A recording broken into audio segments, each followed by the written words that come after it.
Stop overpaying. Brainy Buyer's head-to-head comparison mean you save. Like what you see? Subscribe and fund the fight for honest reviews.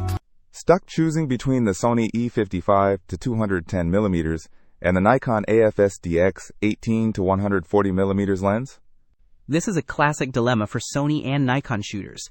Both are solid performers, but cater to slightly different needs. Let's break it down. The Sony 55 to 210mm model number SEL 55210 Crossing looks pretty sleek and compact. How does it actually feel when you're out shooting? It's remarkably lightweight, only 12.2 ounces. Perfect for travel or all-day shoots where you don't want to be weighed down. Imagine hiking up a mountain and barely noticing the extra weight in your bag. Plus, it's got optical steady shot, which really helps with stability.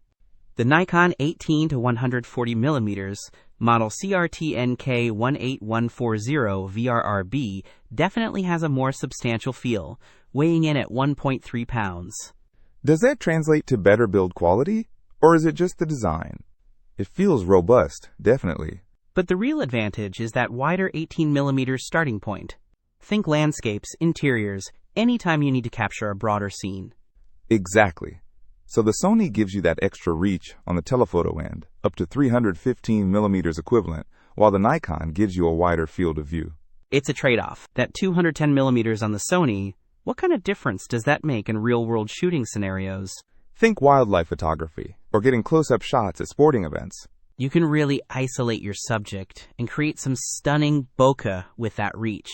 Especially with its circular 7-blade aperture. It's like having a mini telescope for your camera. Okay, so the Nikon starts at 18mm. How does that affect what you can capture, say compared to the Sony starting at 55mm? Imagine capturing a group photo in a tight space, or fitting a grand landscape into a single frame. The Nikon's wider view is much more forgiving in those situations. Plus, Nikon's vibration reduction gives you about 4 stops of image stabilization, which is fantastic for handheld shooting. Right, both lenses have image stabilization, crucial for getting sharp images, especially in low light or at longer focal lengths.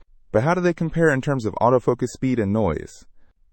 The Sony uses an internal autofocus drive, which is smooth and quiet, ideal for video. Plus, it has direct manual focus for fine-tuning. The Nikon boasts Nikon's silent wave motor, or SWM, for ultra-fast and quiet autofocus.